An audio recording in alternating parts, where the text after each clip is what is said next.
Assalamualaikum warahmatullahi wabarakatuh. Perkenalkan, nama saya Ricky Chandra, mahasiswa Magister Manajemen, Fakultas Ekonomi dan Bisnis Universitas Pelita Bangsa.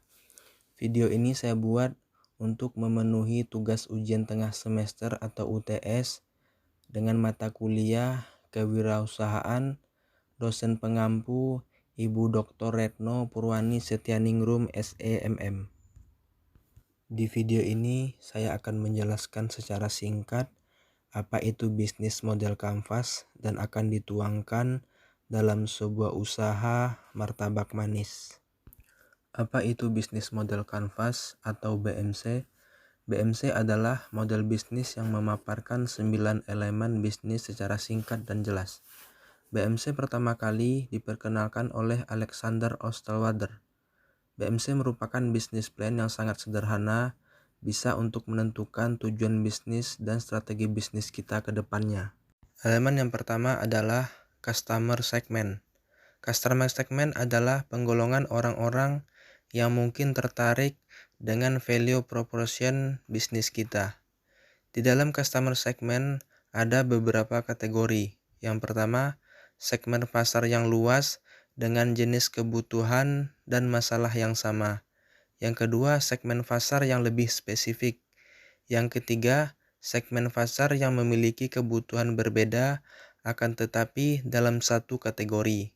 Dan yang keempat, segmen pasar yang memiliki kebutuhan atau masalah yang sangat berbeda. Elemen yang kedua adalah value proposition. Value proposition merupakan nilai atau value yang kita tawarkan untuk pelanggan kita. Kelebihan dan kekurangan produk kita dibandingkan dengan produk pesaing adalah hal yang harus dituliskan pada value proposition ini. Value proposition memiliki beberapa kategori. Yang pertama, produk atau jasa yang baru yang belum pernah ditawarkan sebelumnya. Biasanya banyak ditemukan di dunia teknologi. Yang kedua, produk atau jasa yang ditawarkan meningkatkan kinerja customer agar menjadi lebih efisien dan efektif. Kategori yang ketiga adalah produk atau jasa yang ditawarkan berbeda atau ada pilihan untuk setiap segmen yang memiliki kebutuhan yang beragam atau berbeda. Elemen yang ketiga adalah channel. Channel merupakan cara kita untuk menjangkau customer. Elemen yang keempat adalah customer relationship. Customer relationship merupakan cara-cara yang bisa kita gunakan untuk berkomunikasi dengan customer segment. Ada beberapa kategori yang ada pada customer relationship. Yang pertama adalah beli putus pada saat itu juga. Yang kedua, hubungan jangka panjang antara kita dengan pelanggan. Dan yang ketiga adalah ada sales yang melayani pelanggan ketika ada kondisi-kondisi tertentu. Elemen yang kelima adalah revenue stream. Revenue stream merupakan cara untuk menghasilkan keuntungan dari value proposition kita. Ada beberapa kategori yang berada dalam revenue stream adalah yang pertama, penjualan produk secara fisik. Yang kedua, customer membayar sesuai lamanya menggunakan produk atau jasa kita. Yang ketiga, biaya berlangganan. Yang keempat, biaya peminjaman atau pemakaian atau penggunaan sementara produk atau jasa kita. Elemen yang keenam adalah key activity. Key activity harus diisi dengan kegiatan wajib yang dilakukan oleh perusahaan untuk menghasilkan value proposition yang ditawarkan. Ada beberapa kategori dalam key activity. Yang pertama, aktivitas merancang, membuat, dan mengirimkan produk. Yang kedua, aktivitas operasi yang biasanya muncul pada perusahaan konsultan, rumah sakit, organisasi penyedia jasa.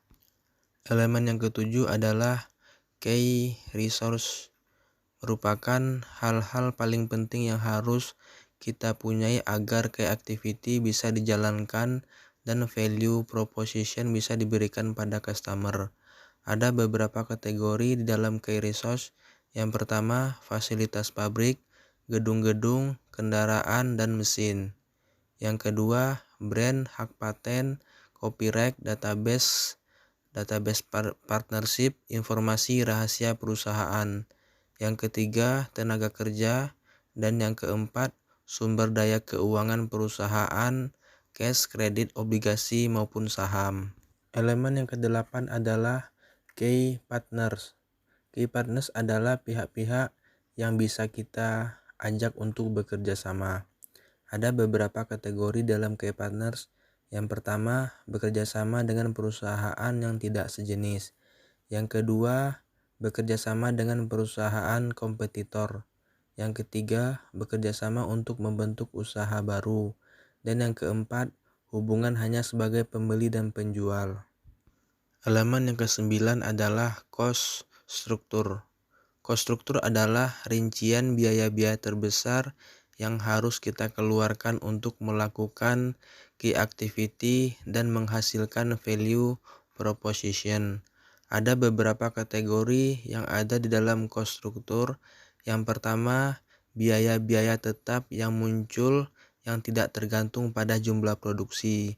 Yang kedua, biaya-biaya yang muncul bervariasi sesuai jumlah yang diproduksi.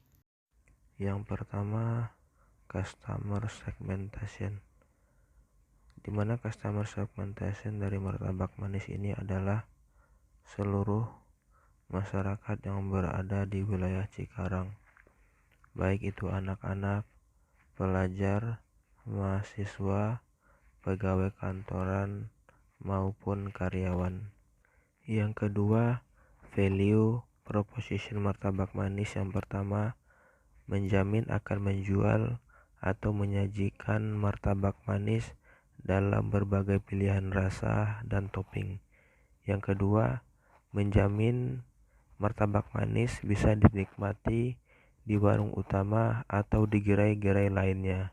Yang ketiga adalah channels, di mana channels ini yang pertama bisa menggunakan aplikasi pemesanan makanan online seperti Gojek, Grab, Shopee Food. Yang kedua, festival kuliner. Yang ketiga, pameran.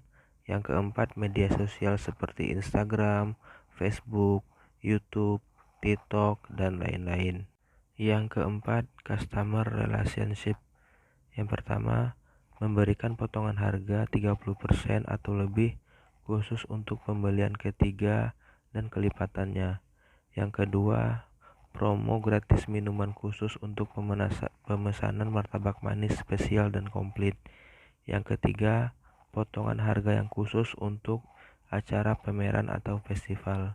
Yang keempat, berbagai macam promosi lainnya untuk pembelian khusus melalui aplikasi online. Yang kelima, revenue stream. Yang pertama, modal awal pribadi untuk martabak manis. Yang kedua, bisa dana dari investor. Dan yang ketiga, sistem bagi hasil dari kerjasama. Yang keenam, kayak activity. Yang pertama, membeli bahan baku yang premium untuk pembuatan martabak manis.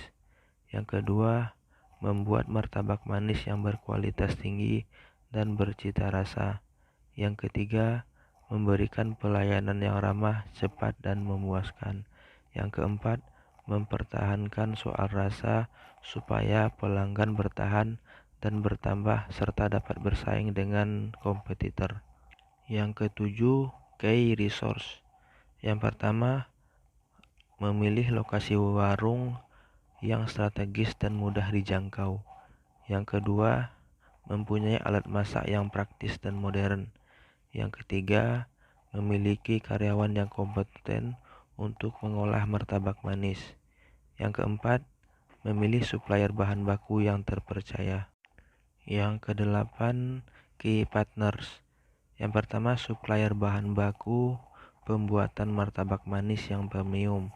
Yang kedua, penyelenggara pameran atau festival. Yang ketiga, influencer. Yang kesembilan adalah cost struktur. Yang pertama, pengadaan alat untuk memasak atau mengolah martabak manis.